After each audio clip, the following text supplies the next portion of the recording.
በወሎይት መዲና ደሴ ከተማ ጎዳናዎች ላይ ትላልቅ የህይወት ህልሞችን ለማሳካት እየታገለ የነበረ አንድ ልጅ ዛሬ ኢትዮጵያ ካየቻቸው ባለሀብቶችና ተጽዕኖ ፈጣሪዎች ግንባር ቀደም ሆኗል።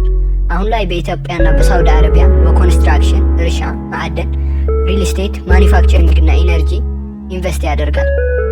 ይህ ልብ ወለድ ሳይሆን እውነታው ዓለም የተፈጠረ ታሪክ ነው። ሼክ አላሙዲ እንደ አውሮፓውያን የዘመን አቆጣጠር በ1946 ከቶቴንዶ ደረጃ በደሴ ከተማ ላይ ተወለደ። አላሙዲ በጣም ብዙ የህይወት ፈተናዎችን የተጋፈጠ ሲሆን ከነዛም የህይወት መሰናክሎች መካከል ድህነትና ሌሎችም ይገኙበታል። ግን ከታናሽ ዕድሜው ጀምሮ የስራ ፈጣሪ መንፈስ የተላበሰ ነበር። ልጅ እያለ የተለያዩ ሸቀጦችን አካባቢ በሚገኝ የገበያ ማዕከል ይሸጥ ነበር።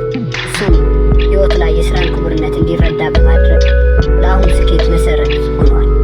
በ1970ዎቹ እንደ አውሮፓውያን አቆጣጠር አላሙዲ አንድ ትልቅ እርምጃ ተራመደ።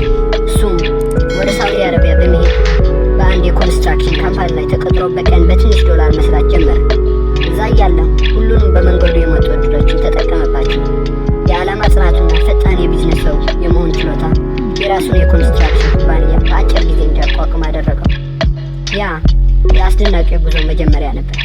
አሁን ላይ የሚድሮክ ኢንቨስትመንት ግሩፕ፣ አልአላሙዲ ግሩፕ፣ ሳውዲ ስታር አግሪካልቸራል ዴቨሎፕመንት የመሳሰሉ ኩባንያዎች ባለቤት ነው።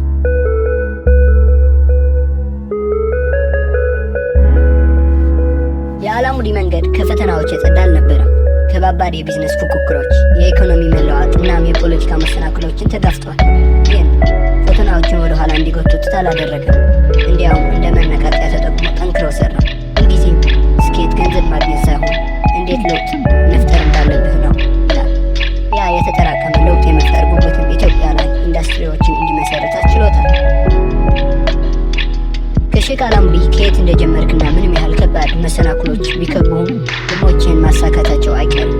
አንተ ልትሰራበትና ልትጥርበት እስከፈለግክና እስከወደድክ ድረስ ህልሞችህ ይሳካሉ የሚለውን እንማራለን። ስለዚህ መንገድህን ያዝ። አሉታዊ ነገሮችን ወደ አዎንታዊ ቀይራቸው። ፈተናዎችን ወደ እድል ቀይራቸው። እናም በፍጹም ወደ ህልምህ የምታደርገውን ጉዞ እንዳታቋርጥ። አስተውል፣ ስኬት ከአንድ እርምጃ ይጀምራል።